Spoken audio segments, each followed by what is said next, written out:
गर्मियों की लंबी दोपहरों में जब वक्त ना गुजरने की शिकायत से तंग आके हम लोग पंखों वाले कमरे छोड़ नंगे पांव तपती गली में निकल जाते थे, तब अगर कोई बताता कि एक वक्त ऐसा आएगा जब तुम्हारे हाथ में TV, tape record, VCR, radio, अखबार, हज़ारों किताबें और फिल्में होंगी, तब भी तुम इसी तरह बोर होगे, तो मैं बिल्कुल यकीन ना करता।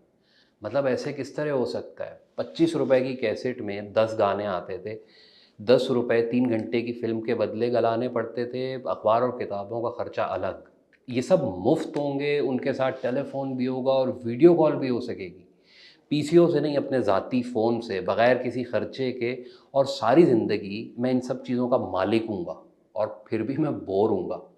ये तो सोच की हर एक हद से बाहर का सवाल था।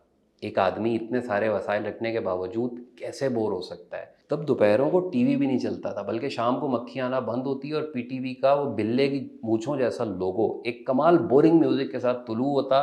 फिर वो चिपका रहता काफ़ी देर और वक़्त जो था वो बिल्कुल रेंग-रेंग के आगे बढ़ता। फिर किसी इंसान की शक्ल नज़र आती। रात 8 बजे जाके ढंग की चीज़ें कुछ दिखाते और 12 बजे वो भी ख़त्म।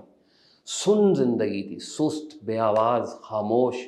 हौल कैसे उठते हैं खामोशी से, बोरियत से। अगर आपने कभी वो दोपहरें गुज़ारी हों तो आपको समझ आएगा। मतलब बेमक़सदियत, बेकारी और इंतहाई सुस्त किस्म का वक़्त। यानी इतना आहिस्ता कि बाद औक़ात अगर ज़बरदस्ती दोपहरें कमरों में गुज़ारना पड़ती तो अपने दिमाग में पंखा चलने से जो आवाज़ें आती हैं ना, उनके म्यूज़िक पे मैं मुख्तलिफ़ लफ्ज़ बिठाना शुरू कर देता था। मतलब चल बे चल, बाहर जा, चल बे चल। ये उस मौसीक़ी से मैंने आपको एक बंदिश पेश की। उन दोपहरों में उस वक़्त तफ़रीह की जो मेराज हुआ करती थी, यानी आखिरी हद कि जो कोई बादशाह भी अब अफ़ोर्ड नहीं कर सकता होगा। मिसाल के तौर पे वही वीडियो कॉल, गानों की वीडियोज़।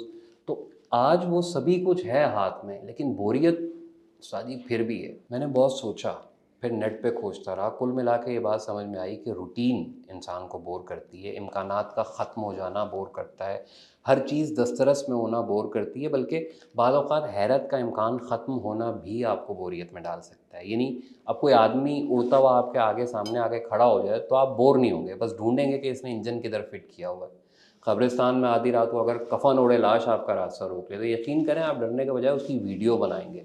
और अकेले ना हुए तो दूसरा बंदा उसकी चादर खींचने की भी कोशिश करेगा ताकि पता चले कि अंदर क्या ड्रामा है। हाँ, डरेंगे आप तब अगर सामने पिस्तौल हो, बाकी क्या बचा है डरने को? यानी चांसेस ख़त्म हो गए हैं डरने के, हैरान होने के, सरप्राइज़ के। मुझसे पूछें तो सिवाय एक चीज़ के मुझे अब कभी हैरत नहीं हो सकती। सिर्फ़ एक करतब रह गया है जो साइंस ने अब तक नहीं दिखाया, और वो क्या है कि सालिम आदमी को शुआओं में तब्दील करके एक जगह से दूसरी जगह पहुँचाना। यानी मैं एक मशीन के सामने बैठूँ, वो मुझे रोशनी के ज़र्रात में तब्दील करे और रोशनी ही की रफ़्तार से मुझे अमेरिका पहुँचा दे। दोपहर का खाना मैं उधर छोटी बहनें घर खाऊँ, शाम को उनके वहाँ की मशीन जो है वो मुझे वापस भेज दे। उससे शायद मुझे हैरानी का मौका मिल जाए, नयापन ना होने की बोरियत कम हो जाए, वरना क्या है बाकी। लेकिन दूसरी तरफ इसी बोरियत ने मुझे ज़िंदगी से निमटना भी सिखाया है। दुनिया की बेहतरीन और बेशुमार किताबें उन्हीं गर्म दोपहरें गुजारते हुए मैंने पढ़ी। सबसे अच्छी तनकीदी रैंकिंग वाली नेटफ्लिक्स सीरीज़ें मैंने इसी बोरियत काटने के चक्कर में देखी। सच्चे लोगों के गाने जो दिमाग को सुकून देते हैं वो भी इसी बोरियत मारने को सुने। बेतहाशा सोचा, बेशुमार चीज़ें लिखीं, कई शौक़ पाले, पूरे किए, छोड़ दिए, और इस दौरान मिले कई तजुर्बे और वो सबक वो बांध के उधर दिमाग की ऊपर वाली परछत्ती पे कहीं रख दिया और बस चलता गया।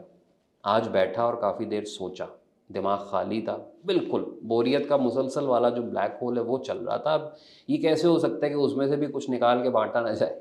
तो बस कशकोल से जो निकला वो ये है कि भैया बोरियत ही आपको कुछ नया करने की तरगीब देती है। बोरियत ही में रूटीन तोड़ के आप कोई दूसरा काम शुरू करते हैं जो बाद औक़ात फ़ायदेमंद भी साबित हो जाता है।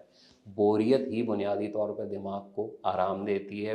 बोरियत ही में ज़िंदगी के मुश्किल फ़ैसले आप पूरी तवज्जो से कर सकते हैं और बोरियत ही में ख़ुद को समझने का मौका मिलता है। बदतरीन बोरियत में ही बेहतरीन तख्लीक़ी सलाहियतें पैदा होती हैं, लेकिन बोरियत में बहरहाल सबसे बड़ी बुराई ये है कि बंदा कमबख्त शदीद बोर हो जाता है और ज़िंदगी को बस धक्का दें।